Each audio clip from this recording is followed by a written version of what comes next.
She's bouncing all over the place. Like, do I hate this? Am I like, maybe I can make this work for me? What the My fuck? answer is, why would you want to make it work for you? If you can find ways to be like emotionally intimate and emotionally close, I find that the sex tends to follow. How much have you brought along your partner in the things that you're realizing or the things that are changing about you? I received a compliment on my butt softness. Did you? I did. Just What a like flex. Basically, he broke up with you and then said, but we could keep in touch. And that gives you an opportunity to now break up with him. it's shocking what you learn about your friends and family and how they think your wedding is about them. Hey, welcome back. We're not for everyone. I'm Jess. That's Caroline. We're a lover and a hater. At it again. 60 episodes, bitch. What you got for me Whoa. today? That's crazy. I didn't clock the 60. Yeah. We It's we that got means six. 69 is coming up, That's which literally exactly what I was going to say, which is why neither of us ever left sixth grade. That is where we so felt sad. That first is fell in love.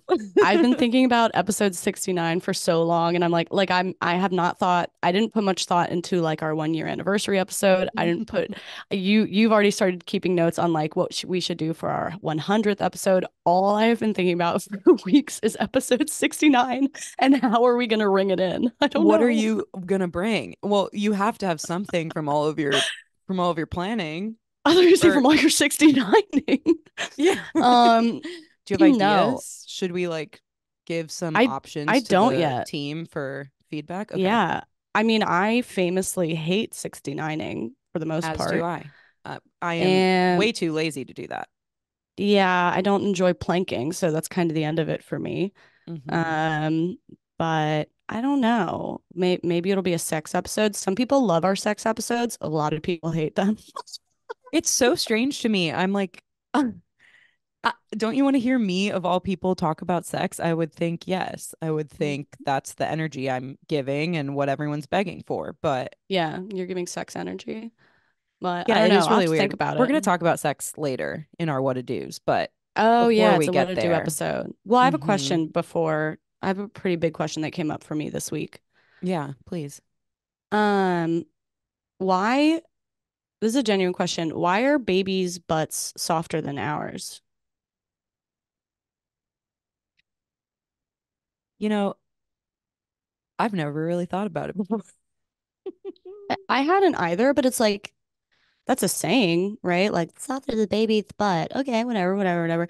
And then I received a compliment on my butt softness. Did you? I did. Just What a like maybe, flex. maybe a couple weeks ago. Thank you. I know. I'm just trying to brag. But then it gave me pause and I was like, why wouldn't my butt, I was talking to Justin. I was like, well, thank you, but like why wouldn't my butt be I would hope soft? Like I it was I him. understand, right? Yeah, that's true. I'm just talking to my mom and I and mean, I like I like I understand why my hands are not as soft as a baby's, but like I'm not doing any hard labor with my ass. Like I never have. It's not like exposed to the sun. Like maybe once in my life I've like nude tanned. I don't even know that I have. Like sure. why why is why are babies' butts softer than ours?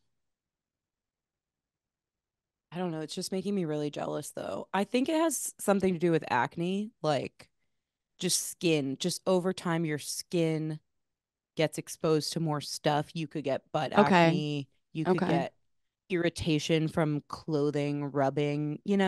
Maybe those are the things Yeah. that our That makes butts more go sense. through.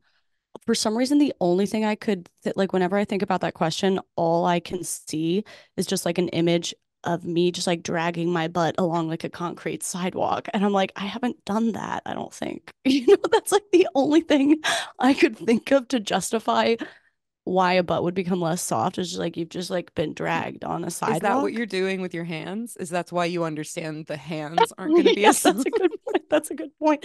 Well, my hands, like you're supposed to put sunscreen on your hands. I feel like I have kind of aged hands. Um, they're, they they're in the sun and stuff and like in the Sure. fields and things. So Right. Right. You Picking cotton. know, picking cotton. Um, Um, yeah. Okay. Were you no. This came from Justin complimenting your butt. well, yeah. So first and foremost, I have a soft butt, but not as soft as a baby's. So he I just clarified don't. that in the compliment. No, He's he like, don't didn't. get it I'm gonna. twisted. He's like, I've touched better butts than this, babies. Well, that's weird. Don't put that. Baby. Maybe don't put that in the episode. I don't know. That's not. Well, whatever. It's too People late. know, whatever. He's a nice man. Whatever. It'll all It's, be found be fine. um. Yeah. It doesn't make any sense to me, and it doesn't seem justice to me. Doesn't seem justice. Wait. Doesn't seem just. I think it's interesting because usually that saying is used to describe something that is or isn't as soft as a baby's butt, but it's Right.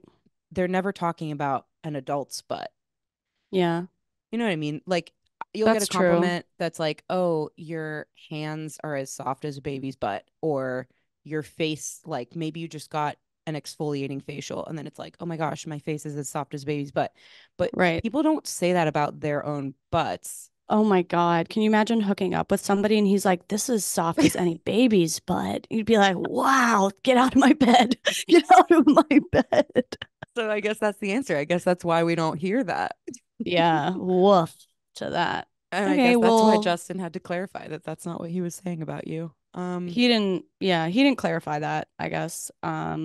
You He didn't just say, felt can I just actually say on the record, he didn't say anything about about babies. baby. He just said that I had a soft butt. And I was thinking about like,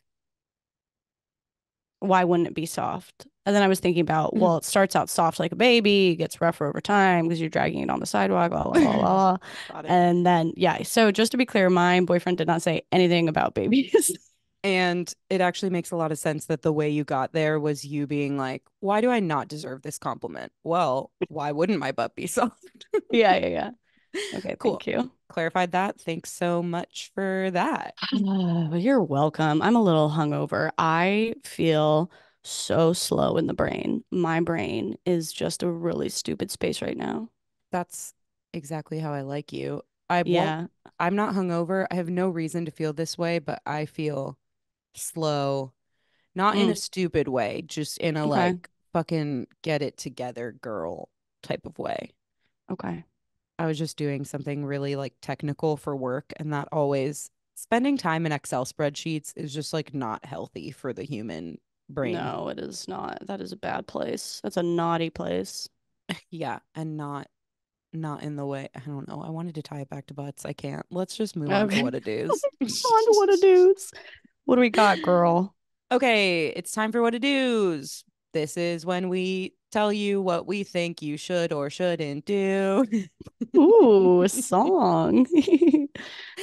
But we don't know anything, so proceed with caution. Okay. There were a few categories that I was noticing in the what to do submissions this week. Dope. And I think the one I want to start with is something that gets me really fired up. Oh no. Okay, read it. Okay.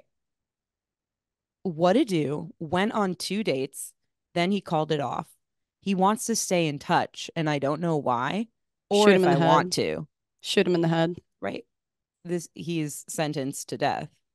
The fuck? Well, he's not sentenced to death for wanting. What did it say? He broke But up with he her? is sentenced to death because if he broke up with If no, you, if he wants to stay in touch, he's sentenced to death. Get the fuck out of yeah, here. that's what What he the said. fuck? He wants to Wait, stay in read touch. it again. Wait, confession, I wasn't listening. Read it Okay, again. sick. What to do? Went on 2 dates, then he called it off. This Okay. is a woman writing in. He wants to stay in touch, Shoot him in the and head. I don't know why or if Yeah. I want to. No, no. Okay. Okay, she Yeah. actually proceeded.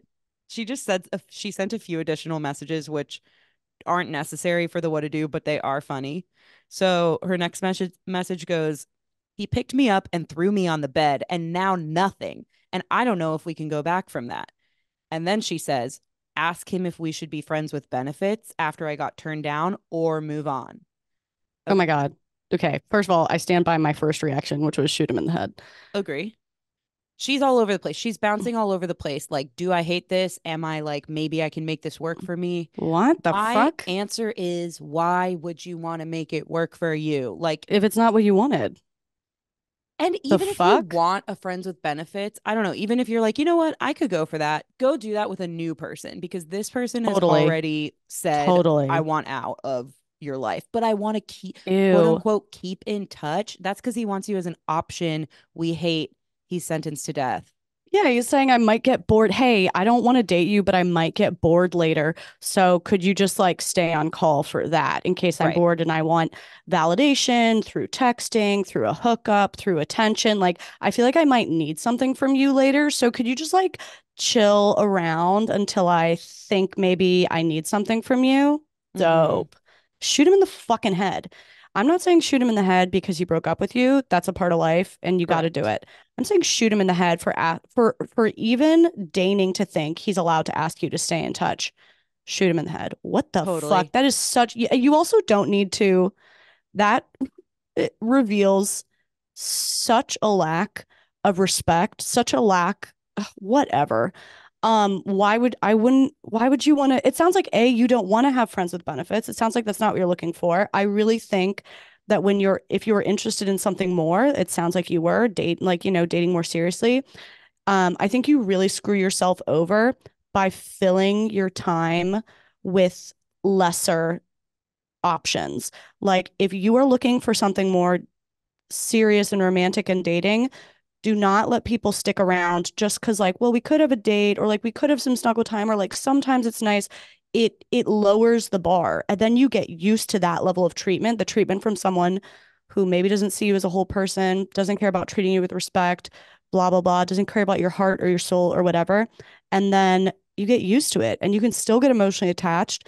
And even if you don't get emotionally attached, when you meet the next person, that next person only has to be incrementally better than Mm-hmm. that low level of treatment in order for you to like for them to catch your eye. It's really, really, I think it's really unhealthy. Be friends with benefits if that's actually your goal. But if that was not your goal, like be honest with yourself and don't start lowering the standard, especially not for this Yeah. fucker. Yeah. Yeah. Really well said. I think, too, even if you do determine, and I kind of said this already, but even if you do decide in your heart of hearts, you know what? I really do. I was open to friends with benefits the whole time. I was just out here looking for fun and a hookup buddy or whatever. I still would say, don't do it with this guy. You No, can dude. find so many people out there who just want to hook up, who Yeah. want something no strings attached. If that's really what you're in the market for, great. You'll have no problem finding somebody else who's in the market for the same. But somebody who started as a couple dates and then called it off and then said, let me keep you on the hook, Ew. basically, Ew. like Can I put you on that's hold? Can unattractive. Yeah. just stay on hold for me. Totally. There's Ew. a How I Met Your Mother episode that I think is literally called On the Hook, and it's all about this concept of like keeping somebody on the shelf, just like keeping them there, saying, "Oh, not now, maybe later. Oh, I'm not in the space for it now, but we can keep in touch, we can be friends." Just like keeping it dragging out and keeping you on the hook. It takes your Yeah. time away from finding something with someone else that is Yeah. actually closer to what you want.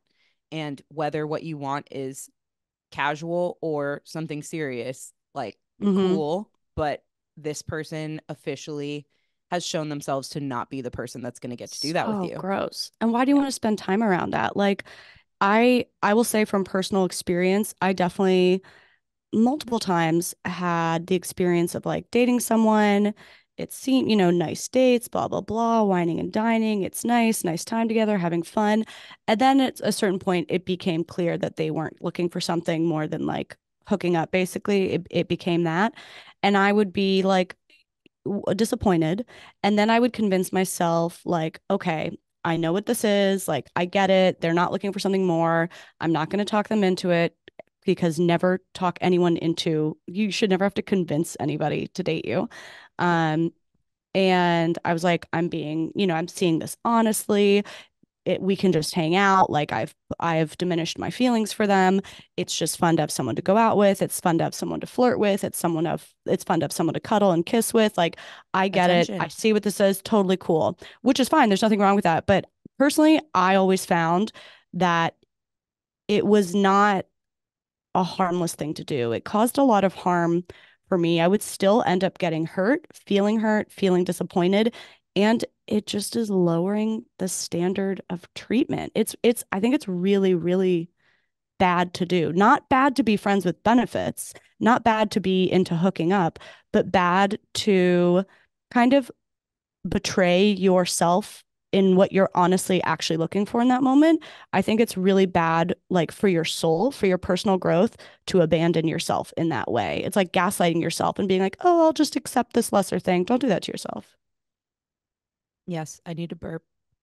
Okay, I allow it. Yes. That was a cute burp. Um, Thank you so much. Yeah, I get really like fired up and like protective and just mad Yeah. when I meet or read messages from or have a friend who or think about myself in this situation because Mm-hmm. it's so common. It happens Mm-hmm. all the time Mm-hmm. and we normalize it. And I think going back on what you were initially looking for from this person is another version of normalizing this behavior. It's like, Mm-hmm. oh, okay, that's what he wants. Well, no problem. I can make it so that that's what I want too. Mm. And then you normalize it and then he'll keep getting away with it and just getting what he wants with no repercussions. You'll feel worse about yourself and you'll continue to let other people do it.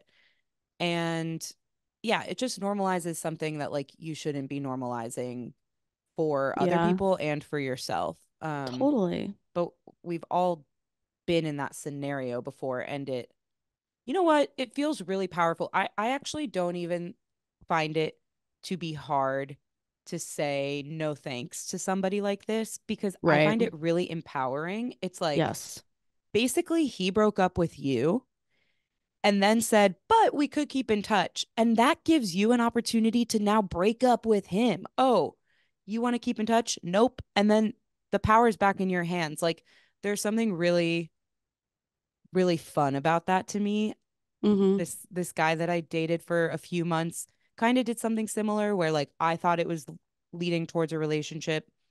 He decided that it wasn't for him and let me know that and was like, I'm cool with continuing what we're doing now, but I just don't see this going turning into like a long-term thing. And I really liked him. And part of me was like, maybe it would be okay to just keep doing what we're doing now. I'm getting attention. I have somebody to text and somebody to come over and cuddle and watch a movie with and somebody to go out drink and get drinks with. Um, I can just reset my expectations. But then when I very quickly like made the switch in my head of like, nope, that's not what we're doing, and got to tell him like, no, that's cool. And then he had the audacity to be like, well, you can always text me if you want to like talk about it more. Shut And the I fuck got to up. I have once again be friends. like, no, I don't need to process No, this with you. Like, no, thanks. you're not Go my away. friend. It just, and then I walked away from that situation and was like, I'm really proud of myself because, Mm-hmm. and I get to feel like I broke up with him now because he kind of like gave me that opportunity and I took it. So if you can reframe it for yourself that way, I think it can feel like a dope ass thing to do and not like getting rejected. Yeah, I mean, I like that Illusion. you I I love delusion. I like that you brought up empowerment and I agree, like, not even in terms of like, oh, I didn't get rejected, you rejected me. Like, to me, empowerment, self-empowerment and stuff, especially in dating, it's not about never being rejected. It's not about never being broken up with. Um, it's about actually caring about what you need. Like that's what empowerment is. Mm, Maybe what you need is like a hookup right now, and so you can honor that, and that's empowering. But maybe what you need and want was never that at all. And the empowering thing is to be like, no, the things that I want as a person matter. And I'm going to act on them and I'm going to like stand by them. That's what's, you know, I think in the past I've observed and also experienced in myself this attitude in those moments of being like, well, it's going to be empowering for me to just like go out there and like hook up anyway. And like, I'm strong and I don't need his validation and la, la, la, la. That's not what empowerment is. Just to like abandon yourself because you feel hurt. Like, you can feel hurt and feel disappointed and also stand by the things that you want and deserve to hold out for. Yeah, because even if you are looking for something casual, I would hope that you still want it to be respectful. You still want it to be someone who like values your time. So somebody who's Ugh, just kind of callously like dumped you and then been like, but we can stay in touch. Even if you were looking for something casual, and even if it seems like this person also wants something casual, move they're on. still not a person who's like Yeah. worthy of doing that with you because you're still abandoning something about what your expectations and needs are. Like Blah. you're because they didn't treat you respectfully and kindly in doing so. They could have this could look a lot differently. After date 2, somebody could come and talk to you and say, "Hey, I've really enjoyed our time together so far, but I'm really not looking for anything very serious. I want to check in with you and find out more about what you're looking for." Um, and you could get to a place where you're on the same page. I mean, again, you want to be careful in a situation like that, not to go Mm-hmm. back on what you wanted from the outset. But if what you really wanted from the outset was something casual and somebody creates a space where you guys can have like a direct conversation about that, cool. Maybe you result in something casual that works for Mm-hmm. both of you. But for somebody to do it in this really careless way that like doesn't hold space for your So existence strange. really is just like, nope, next, period. So strange. Shoot him in the head. Shoot him in Next. the head. Okay. Hit me with the next one.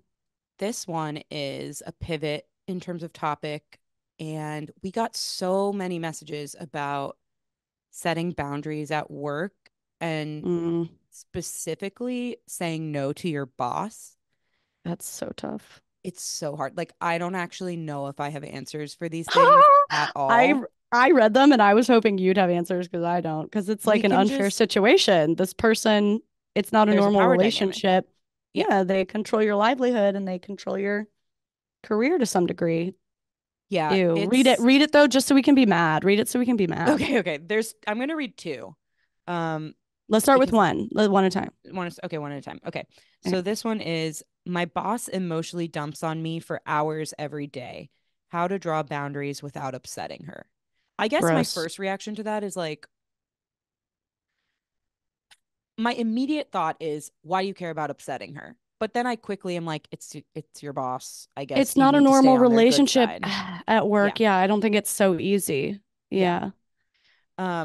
But emotionally dumping on you for Gross. hours every day. What the hell? It's so inappropriate. It's so inappropriate. I want to know I if ugh. they're emotionally dumping stuff that's work related, stuff that's like outside of work. Doesn't matter. I mean, to Um, me, it's irrelevant. It's completely yeah, irrelevant. It's completely unprofessional either way. that's true. But I guess if it's about work, there is an easier way to like pivot, maybe. Like you could set up some sort of regular, and I'm sure you already have this, but like a regular cadence of check ins with a standard agenda that leaves like 15 minutes for her stuff, but then still leaves 15 minutes for yours. And it's like we have this shared document where we know our meeting notes are there and the agenda is always this. And just like really take charge of the meeting a little bit.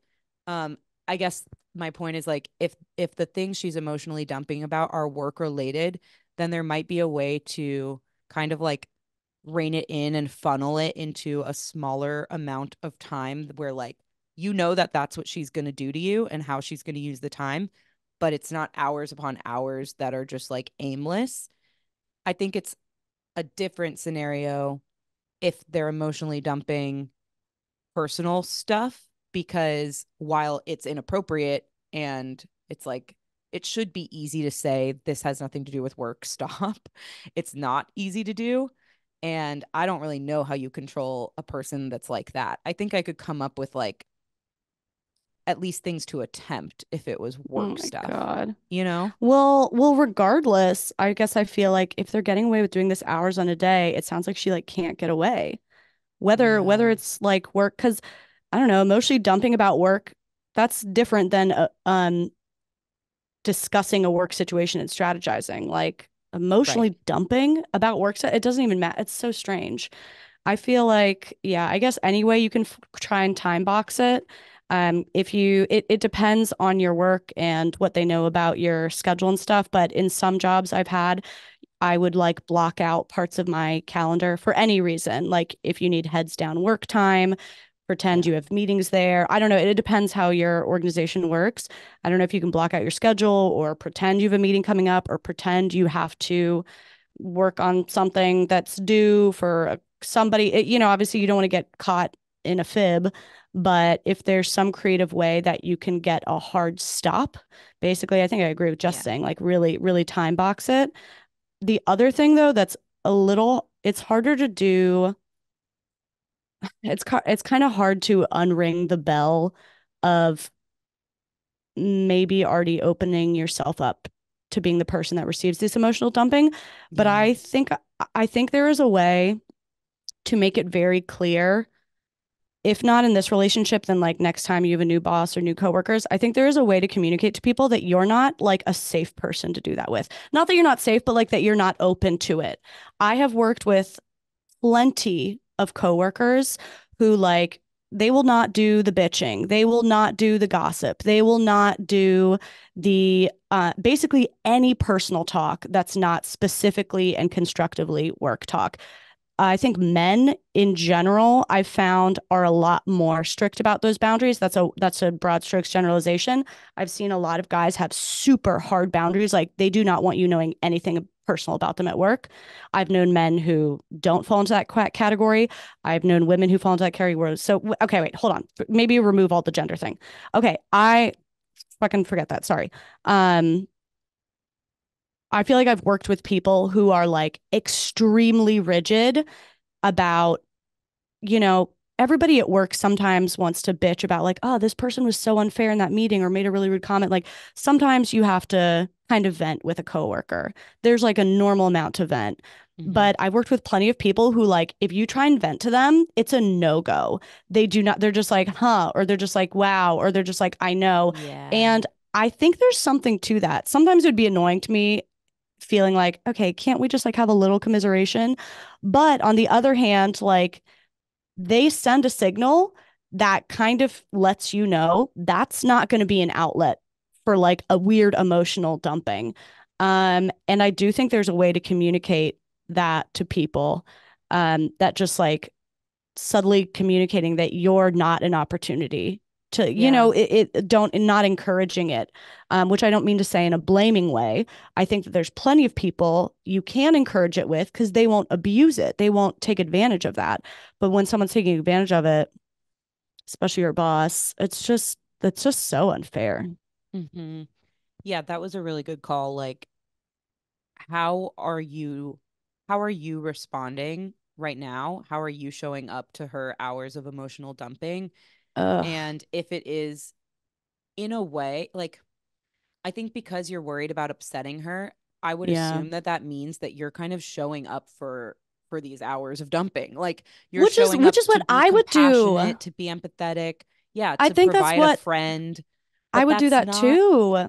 that's not if it's having this Yeah. much of an effect on you, then Mm-hmm. I totally agree that you do have to like draw back what your reactions are. I think you'll be surprised when somebody doesn't get much back, then why would they keep going to that place? Like um eventually it'll So get boring gross. for her if you're not kind of like Yeah. giving anything other like, "Oh, Ugh. okay. Interesting. Yeah, that's frustrating." Like really really drawing back how much you play into it. You might be surprised how much you're playing into it more than you realize because you want to keep this person on your good side. That's just why it makes it such an unfair situation, obviously, because like, yeah, you don't want to seem like you're stonewalling them. You don't want to seem like you're not open, la la la la la. Like, it's just so inappropriate of them to put you in that position. Yeah. Yeah, it really Uh, does suck that it's your boss. Gross. That's a bad boss, bro. And I think your point about like the context and the type of workplace matters a lot too, because I often forget that when we get these career related Mm-hmm. messages. Like Yeah. we got another message from somebody who has a coworker who's like her only the one person she works with, and they share an office space, and it sounds like it's a really small team, and it's just her and this guy and then their boss. And sounds like it's a small nonprofit. She didn't even know if they have like HR there to be able to express when somebody's making you uncomfortable, like really small team. Yeah. And she was describing that the guy who she works closely with is kind of starting to not directly hit on her, but just suggest that they should hang out outside of work, and sending these weird messages that he really cares about her. Ew. She just went through a divorce and he found out about it, and then I guess Uh, this reaction has come from ever since he found out that she was getting divorced. And so she wrote in, and I responded to the message because it like really bothered me, and I was yeah. trying to help her figure out like, can you be direct and say no thank you? Do you have HR that you can go to? And she was like, it's so weird because it's so uncomfortable to be direct because we work together all the time, and he's like the only Yeah. person I work with. And I can tell my manager, but it's kind of the same thing, like what's she even going to do about it? And that's the other only person I work with. So I don't know. I guess I'm just saying all of this to say, like, I have a lot of compassion for how the context changes things. Like, I've Mm-hmm. only worked at places where there's at least somewhere I can go that's like not my direct colleagues if I really, Yeah. really need to. But not everybody has that. I would say for that, like, I would definitely be direct, give him a direct no. And it doesn't have to be you're being creepy. I mean, it depends what you're comfortable with. It doesn't have to be you're being creepy. It doesn't have to imply, he's done something wrong if you're scared of that. This is why, sexual harassment or whatever of any kind is so unfair in the workplace because there's always this fear of like how someone's retaliating, blah, blah, blah. It's so complicated. But I think you could still give a really direct no that's just like not personal about him at all. If that, maybe that's, I think that might be like, I might be like, um, I guess I might be like, I am going through divorce. This is a really hard time. It really helps me to focus at work and not talk about anything personal. Mm-hmm. I like to keep work at work and my personal life separate because this is that's really helpful to me. And I really appreciate everyone respecting that boundary or Yeah. something. And it might also require directly saying, no, I'm not looking to add any social events to my calendar right now. You don't even have to refer to it as a date. You don't have to say you're not Yeah. dating. You could just like, no, I'm not going to go out with you. And also, like, I'm, it's very important to me to keep work professional right now. Um, Yeah. it's ridiculous that you even have to say it, but I think that's like the realistic way. I think, it is an opportunity for you to step up to the challenge of being direct when it's very uncomfortable and being your advocate. Imagine your younger sibling or your friend, or like, how would you protect them? What would you want to say to be their advocate in that situation? Like, be that advocate for yourself. There is a way to do it. It's so unfair that you're in this situation in the first place. Um, just shoot him in the head. Yeah. Perfect conclusion. I agree with everything that you said. Okay. Hold on. Actually, no, we can skip that. Okay. Next category. And we got at least three messages along these lines. Ew. And that's pretty juicy because I don't think that usually happens. Like exactly the same wording said in most of them. Weird. Um, so and I do relate, or I've been here before, and before isn't that far from now. So multiple people wrote in about, for whatever reason, whether it's they're too exhausted, they're kind of depressed. I'll read the specifics. They just feel like their libido is low right now and their sex life is suffering. And so one person, I think the thing that sums it up, said, how do you bring back a healthy sex life when you're both in the middle of a stressful routine and you're also mildly depressed? We'd usually go for it before bed, but now I can't stop from just falling asleep. Um, Again, I don't have answers to this, but I do understand being in that space. Do you have ideas? Ugh. Yeah, we don't actually know anything, obviously. I think what I have found personally that helps, um, I I would say first, if possible, try to release a little from this idea we all end up tying ourselves to, that like, well, we're supposed to be having sex this many times a week or else it's not good. And then you Yeah. like maybe force yourself. Like, I think there's a lot of sex like dating or couples advice that's like, well, just start doing it more. Just do it anyway. And like, that's still, I think, what some sex therapists will tell you to do is just like, well, just make time for it anyway. But then other sex therapists will argue, like, but then you're not having quality intimacy. That's not quality intimacy. That's like quantity. It's valuing quantity over quality. I think for me, what has felt more helpful and like truthful when I've found myself in this place was that what where I really start is with connection.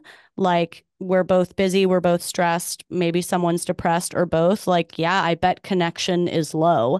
And if you can find ways to be like emotionally intimate and emotionally close, I find that the sex tends to follow, or at least be like much more enjoyable, even if you don't have a ton of time in your schedule. But for me, it's like it might be having a really vulnerable conversation, lay down in bed, have like a little team meeting, hold hands, look at each other, look at the ceiling, and just like share vulnerably, like how hard this moment is, how hard, like, um, it makes me sad that obviously we're not having a lot of sex, but I love you so much and I want to have that. And I feel caught in between for all these reasons. And these are all the different conflicting thoughts and needs in my head. And I don't know have a solution, but I love you. And that's why I'm thinking about this. And Yeah. these are all the thoughts in my head. That's it. I don't have answers. And like, your partner can just share vulnerably. And like, that's immediately a little bit more intimacy. And I don't know if you'll have sex after that or not. I'm not guaranteeing that you will, but like, that intimacy is usually what I feel like I'm missing. And then sometimes sex comes with that eventually, or sometimes it just means you had great emotional intimacy. And to me, that's a really huge part. That closeness is a really huge part of getting closer to, It, recouping that sex life. yeah.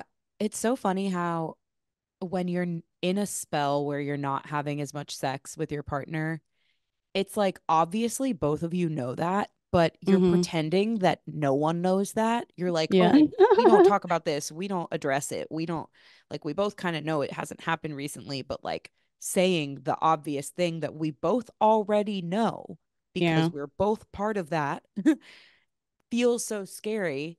But I do agree that as soon as you say it, it that in itself is very freeing. Just to put it out on the table and be like Mm-hmm. exactly the way you said it, I think was really well phrased and coming at it from a place of, yeah, like I'm bummed about this.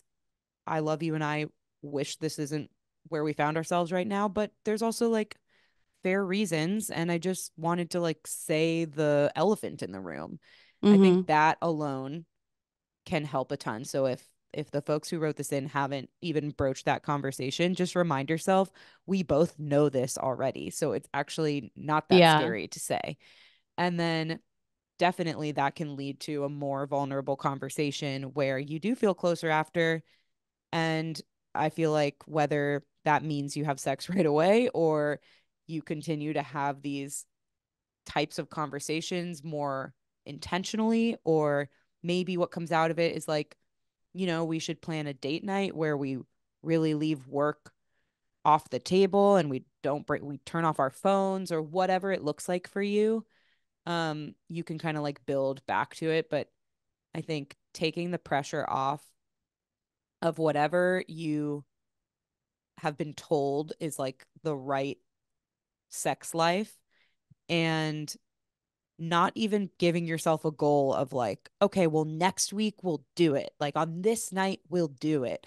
Or, like that adds pressure. And that's not what you need right now. You just need to like build back. And when it feels good again, it'll happen. But the building back takes intention, I guess is the point. Yeah. I do like that. I like just, yeah, saying whatever is true in the moment. I like how you called out how like both of you know it, but no one's saying anything about it, because then it's this like giant unspoken thing. This thing you can't touch is now like holding space between you. And that's when intimacy starts to fade. Like literally, not just physical intimacy, but just like in your soul. Like there's literally something keeping you apart. I guess not literal, it's emotional, but there's something keeping you farther, because there's this whole thing you won't talk about. Like whatever, what's the unspoken thing? Yeah.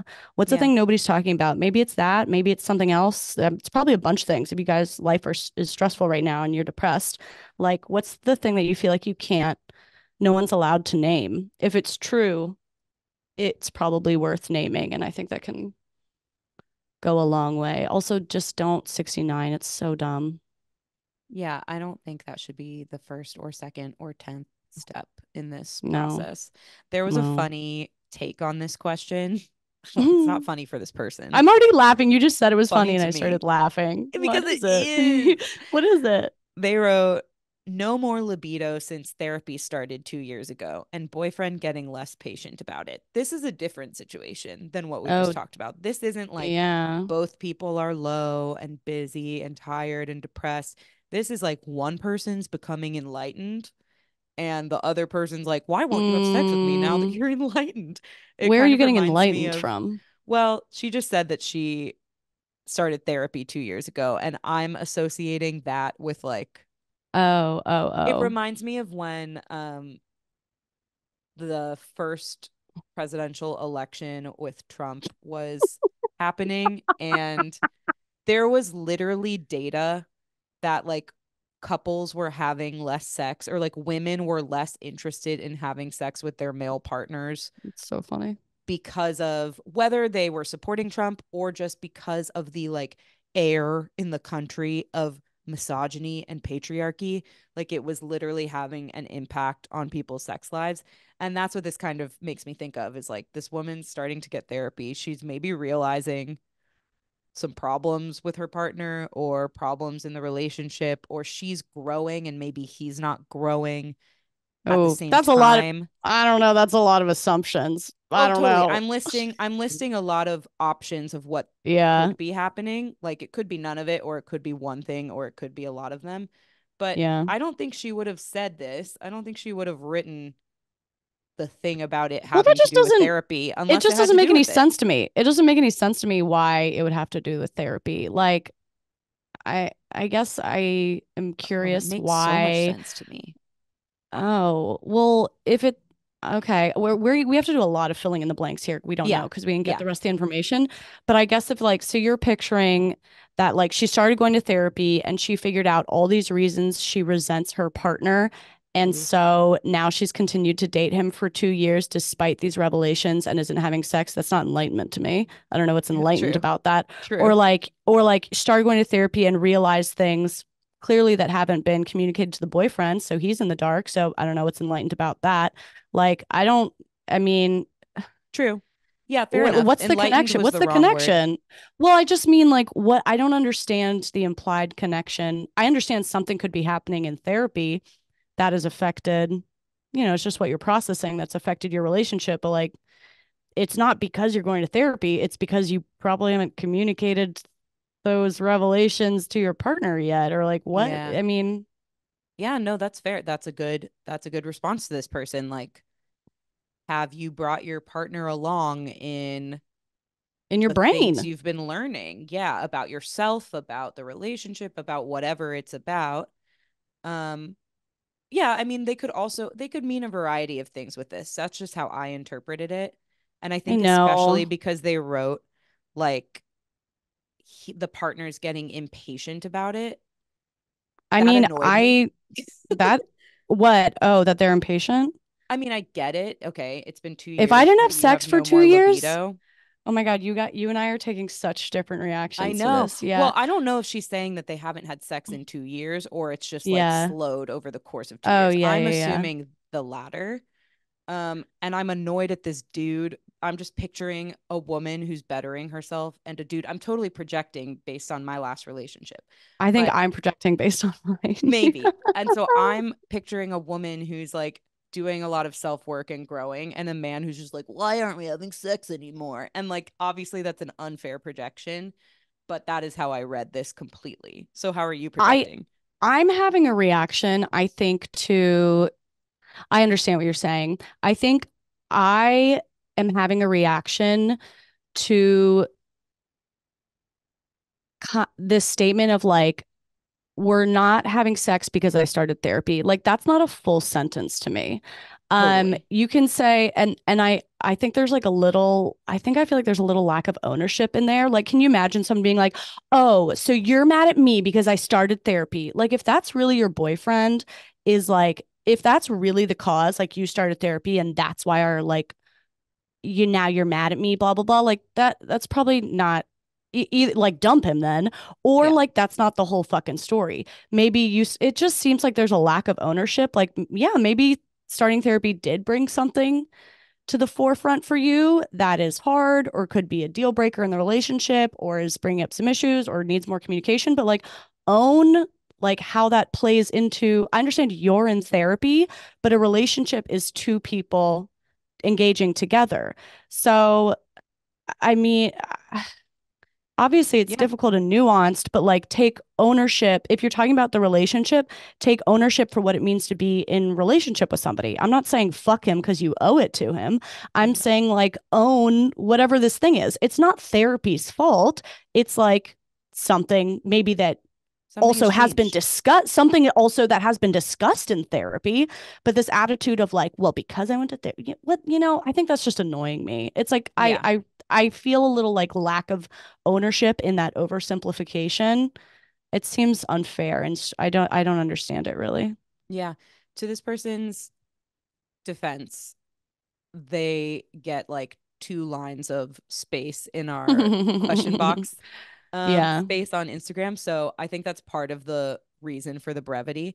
But yeah, I think that's actually, aside from however we may personally feel about having been in right. similar situations or whatever, and quote unquote similar because we don't really know everything about this Don't know situation. nothing about it. Yeah.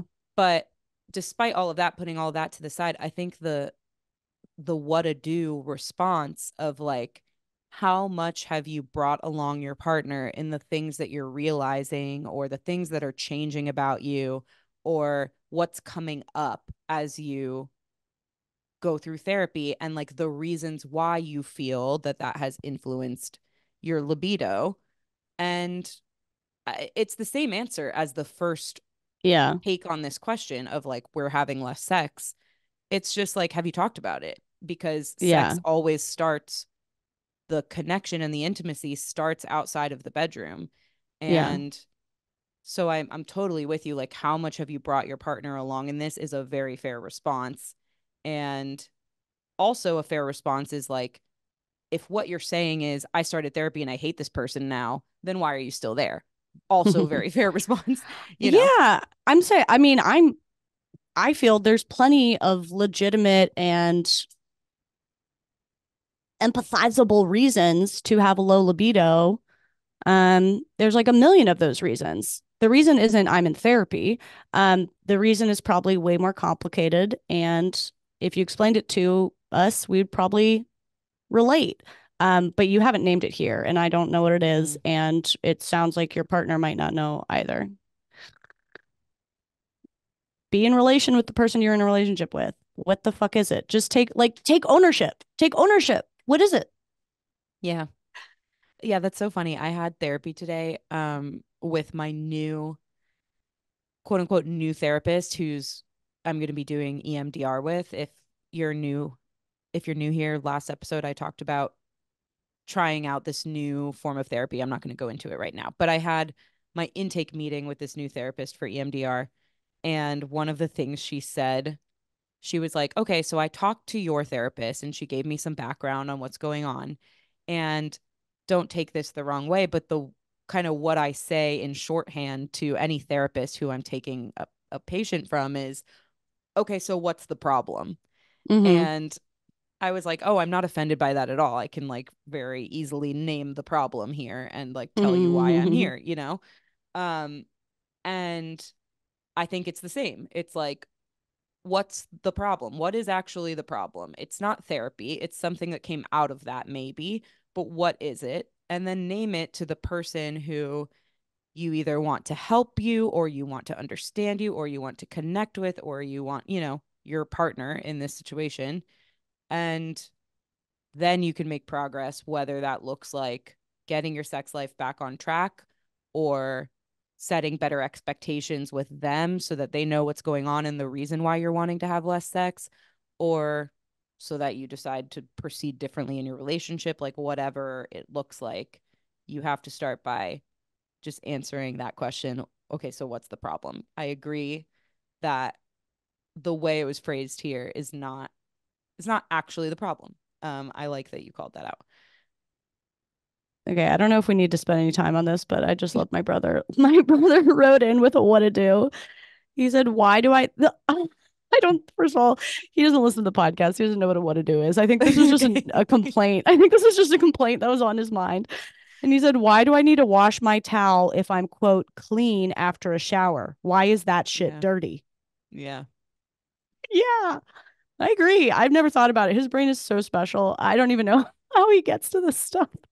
I never That thought about it that feels like way. so him. I like don't It's even know so him him. that well, but from I everything know. I know about him, I'm like, that's so him. That's I so do him. have an Why is that answer, shit but I'm dirty? not gonna demean the The the question. hilarity of the question with a real scientific Wait, answer. no, give us the science. I want the science because I I can't mean, answer it. it's just because the towel gets wet and It's just wet. something that holds moisture over time can mold. And Okay. so you got to wash it and dry it adequately. Okay. I actually really needed that answer because I was about to stop washing my towels. I was like pissed. I was pissed with him. I was like, that's a good point, Luke. Okay, we got another what to do. Thank you, Jess. Thank God you're You're here. so Jesus welcome. Christ. Okay, this one, did you want a light one? I don't Yeah. think this is lighter, but it's still a serious question. Yeah. Yo, okay, here's one. Somebody wrote in and said, too many wedding invitations. How to filter slash decide which ones I go to. Oh, and I hate weddings. Lol. I didn't even read that last part till just now. So they also hate Yeah. weddings. I'm just going to say yeah, this is a real issue. Going to people's weddings gets so expensive. I think just some of the younger listeners may, well, it was younger and older. I guess it depends what life stage you're at. Some people might not be in this life stage right now where you're getting a million wedding invitations. But first of all, it gets so expensive to buy the gift, buy the dress, do the travel, take the time off. Like it gets so expensive. Also, it is shocking. It is shocking, like how this stuff registers with people. Like, Mm, A, when you're the one getting married, I've watched so many people get married and other people's reactions to their wedding. It's shocking what you learn about your friends and family and how they think your wedding is about them. I haven't been married is not personal story. This is just observing other people. The amount okay. of people who will make it about them, like, you didn't seat me next to this person. You didn't Oh, use this yeah. kind of flower. You didn't do this. You wouldn't let me do that. It's crazy. Yeah. And it's also kind of insane.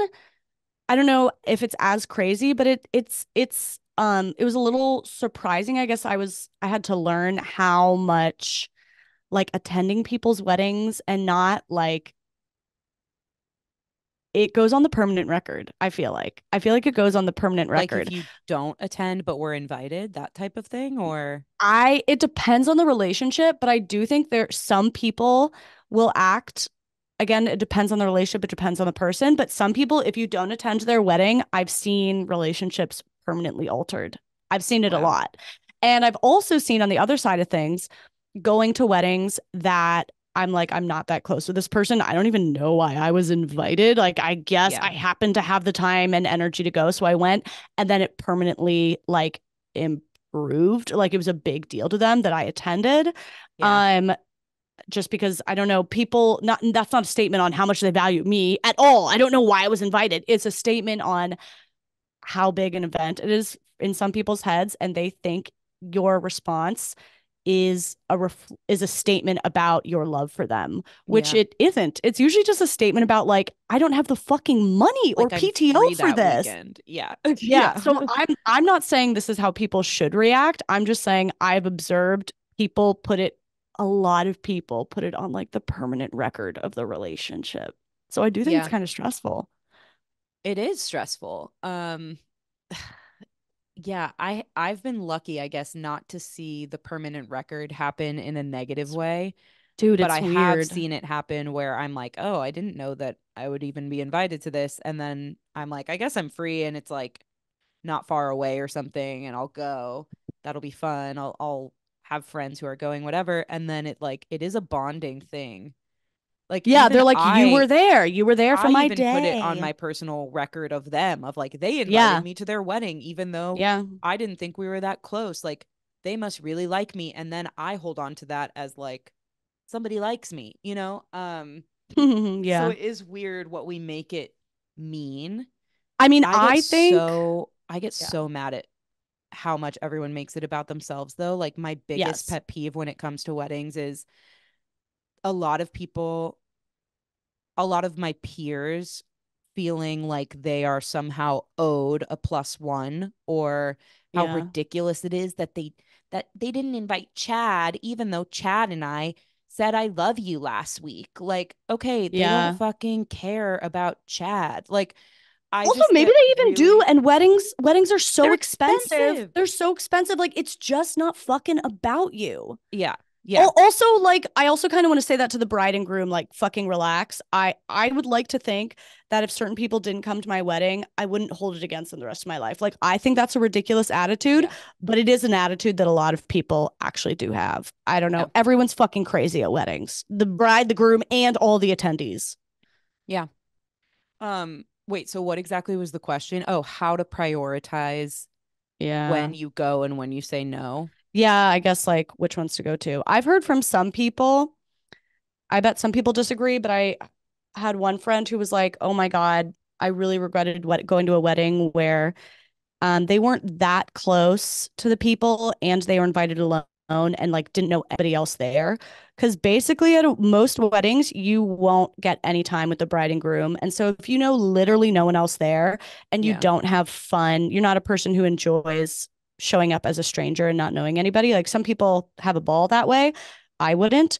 That could be a good one to skip out on because you're literally just like sitting around at a Yeah. place then. And I think it's like there's a big cost benefit analysis of like, is it in your town or city or is it somewhere you'll have to travel to? Mm-hmm. Do you know other people there or not really? Do you get a plus one or no?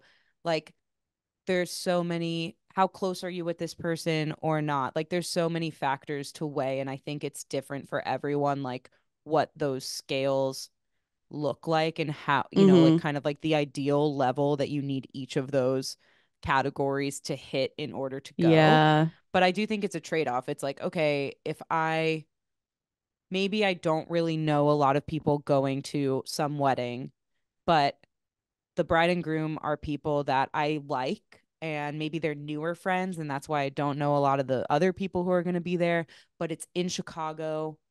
So it's going to be easy for me to just take an Uber and get there.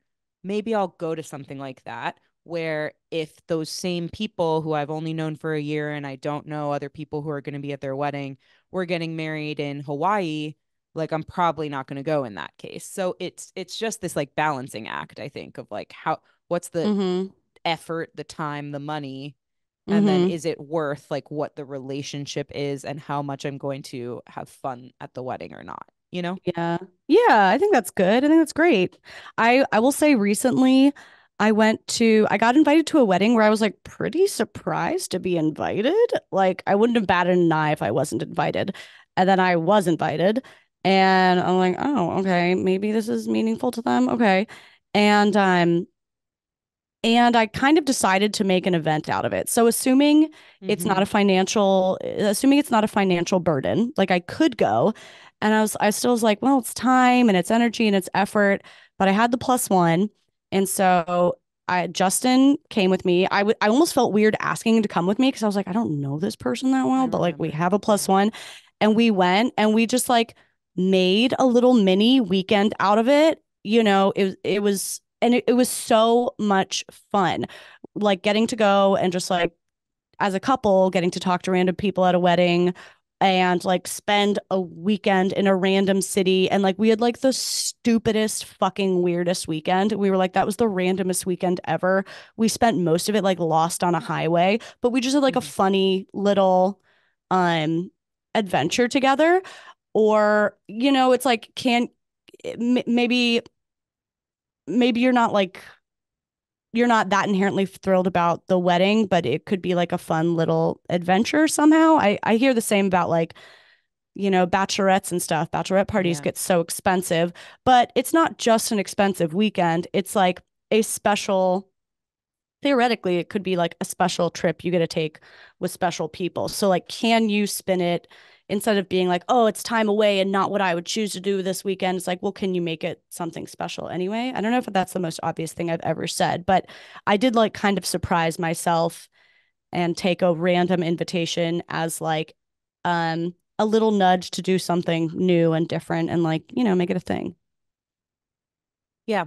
I think that's right. I think this is just so personal to everyone that there's no like magic bullet answer that we can Yeah. give.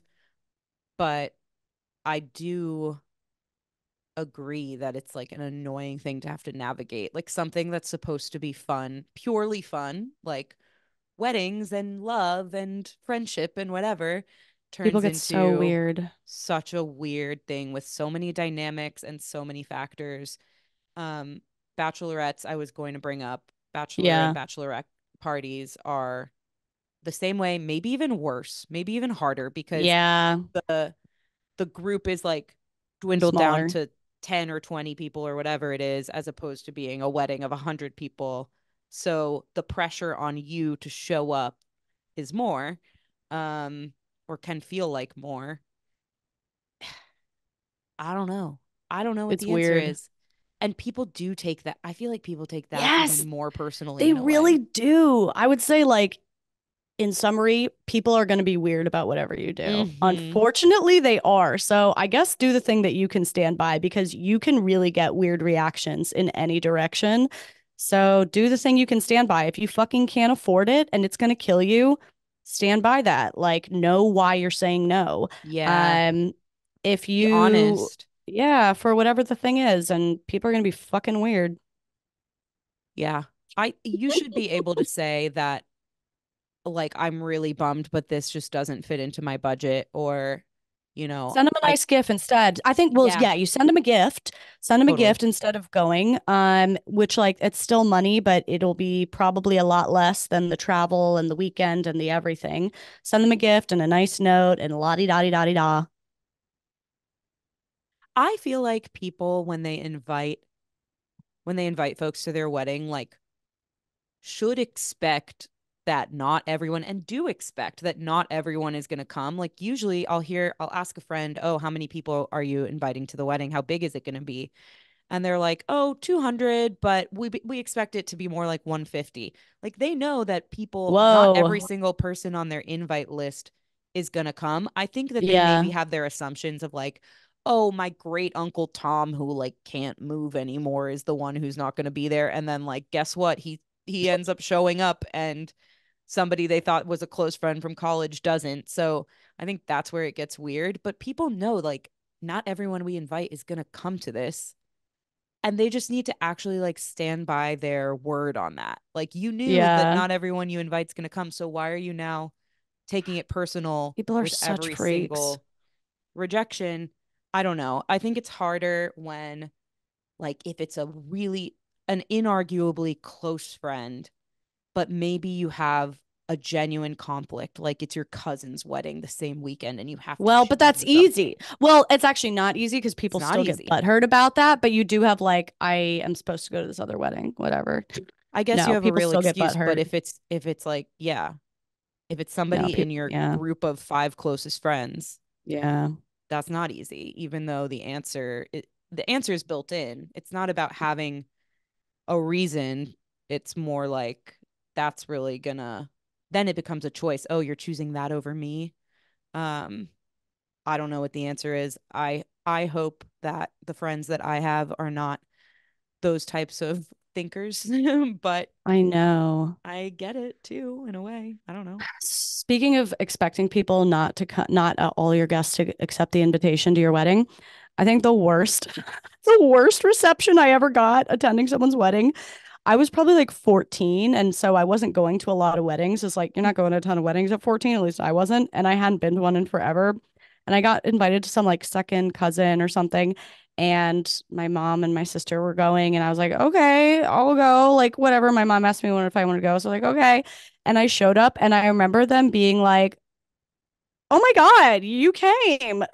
And I was like, wow, they did not expect or want me to come. They were just like, wow, it's such a so great that you came. Like that's the reception you never want to get. I was like, oh, sounds like I totally could have not come. All right.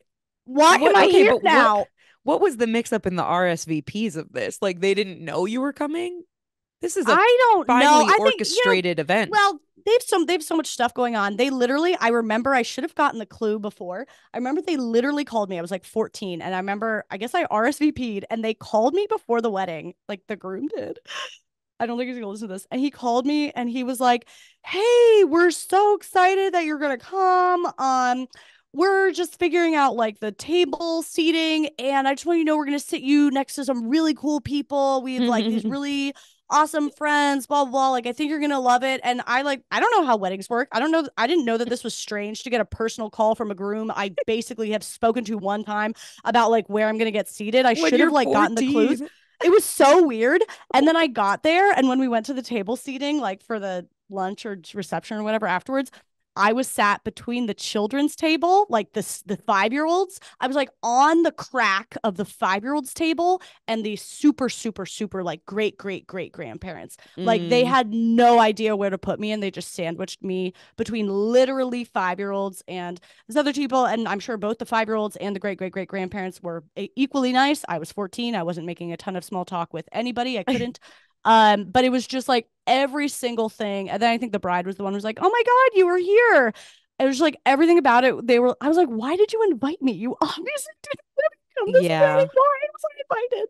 Well, people get on lists for weddings because it's not just the bride and groom creating that list. It's the parents and the Yeah.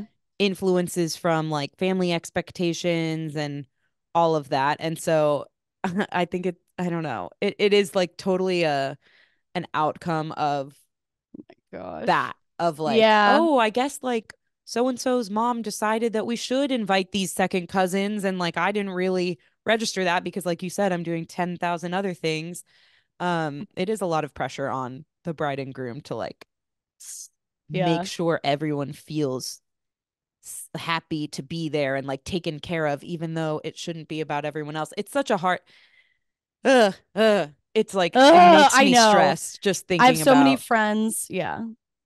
the table Right. seating. My mom, this is a very like, I think maybe this is a very just parent thing in general, but I also think it's a very Lebanese or like immigrant family thing.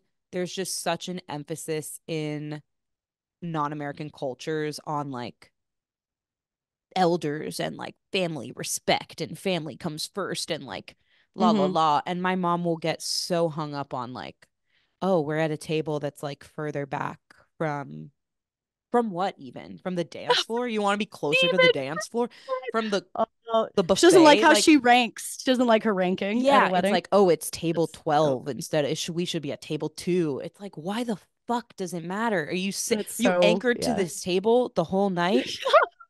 Like, Well, because it, the table numbers are like the ranking. Like yeah, table 1 or 2 is usually like the parents and the siblings and the best I'm gonna friends, flip right? it. But yeah, fucking flip it. Make it chaotic. Make it so I'm chaotic, gonna make Jess. table out of 10 tables, I'm gonna make table 5 the best one, and I'm gonna make Oh yeah. one the second to last, the second to worst, The and most I'm gonna make people, all your obvious enemies and nemesis, you seat at table 1 and just confuse everyone. Piss off your best yeah, friends. because my nemesis are at my wedding. Yeah, Um, yeah, mine will be. Mine will be. true, true. Yeah. It Oh is. my It do be God. crazy. There was another question that we got. I wish I could remember the exact phrasing because it was funny, but she was basically like, how to survive being in a house of 30 women under 25. What? Why are you In there? Wait, parentheses, this is a what? bachelorette party. Oh, okay. I was Yeah. like, why are you trapped in a house? Get Okay. out, get out of the brothel. Get, get out Um, of the house. Ugh. um, yeah, I don't fucking know. At that point, it's 30 people. You probably aren't that important. You can probably skip that one. Like, That's so, no, I agree. Actually, 30 sounds people, terrible. that sounds like somebody who doesn't know who their friends are. Because you don't have 30 best friends. That being said, the first bachelorette party I ever went to was my cousin's wife. Um, and there were like 20 to 25 girls in total included in this bachelorette. I think like That's so many. 15 to 20 of us were staying in the house, and then an extra like 5 people lived in the area, and so they just showed up to certain events. And it was this is because I am a certain type of person that not everyone is, but I actually had a blast because I only knew the bride and like one other person. And so I could kind of like float across groups because it's 25 Mm, people. There are subgroups. And there was like some drama between certain people, but I'm not really part of this friend group. I'm the cousin. Like I'm over here just vibing. yeah. So I got to really have a great time with it at a big bachelorette party, but I went in knowing that that's what it was going to be. I think you have to like Yeah. have your expectations straight, and then if that's not something that you're going to be able to lean into, like bow out of it. Dude. Good for It was a great you. time. So Thank you're the you. person who can show up alone to a wedding and just vibe. Yeah. Yeah, Yeah. whenever I go, I really like became friends with a lot of these my cousin's wife's friends at this bachelorette party, and You're I'll so see them cute. occasionally, like when I'm back in town, and maybe there's like a Christmas party where they invited a bunch of extended friends and family too, and Mm-hmm. people get really excited to see me. I'm just gonna Oh say my that. God. Ugh, 30 fucking people in a bachelorette house. Think about this, what to do. I would just emphasize downtime. I mean, I can only speak for myself. I Yeah, would have to have massive, massive amounts of solo downtime, which should be built in if this person has agree. any sense, but won't always be. So I don't know. I try to communicate that to people before I go on trips. I'm like, I need a lot of um solo time or you're not gonna like being around me. And just say it That's a good before way to so put it's it. not personal. That's just like, you know, introvert Yeah. time. Oh, that made me think of the other hardest part of bachelorette parties, which is like paying for stuff. So And annoying. are we paying as we go? Are we just Venmoing somebody at the end? Then there's always somebody who like isn't drinking, and so they're spending a lot less money than everyone else, and they want a separate check, which is reasonable to want, but at the same time, like it is a fucking nightmare. I planned one of my best friend's bachelorette parties, and it was only 8 people, and we did Yeah. pretty well. I was like overly organized about it and overly communicative about it, and we did pretty well with all of that. But there were still certain stressors. I also knew because it was my closer friends. I knew that some people would have more of an ability and an appetite for spending versus some people who I knew make a little bit less and maybe would be on a tighter budget. And I wanted to plan events that would be like fair and like appropriately priced for the group of people. And it's just a lot of pressure on the person planning and then on It's a everybody lot, else to yeah. like show up and not complain or but also I advocate for know. themselves. Like, It Ugh. feels like so much pressure on everyone, also 100% of the time. It's bad. It's not good. I think the way to do it is like just go out to dinner. Who was it? It's my girl. I keep quoting her, Tinks. She just got into big trouble apparently for Ooh, saying that she thinks that people who should pay for their own birthday parties, and I think the that same can was get you said about saying that. bachelorette parties. Saying that can get you into big trouble. Is that what we're Yeah, canceling people for she's now? It's just an almost opinion. canceled. If she Just says an one opinion, y'all. more thing about anybody else's birthday, she will be canceled. I can't even, I don't even have time for the internet. It's so exhausting to me. But I have I been on a can't, bachelorette party where my friend paid for like everything and it was pretty yeah. dope and I did prefer it. Just Yes, saying. it's nice. It's nice to have wealthy friends. I Yeah. agree. I agree. That's convenient to me. Right. Oh, that reminds me of another message we got. Okay, I know we've been Okay, going wait. for a while. I don't have time. I gotta go, babe. Okay. Okay. Keep this in the episode. I do have to go. I do have to go. I have obligations. I Um, do. I clearly don't. I actually yeah, probably do. I think I'm like you, definitely forgetting about a meeting I'm supposed to go to because this has been okay. fun. I know you really hit a stride, and I think I've lost my energy.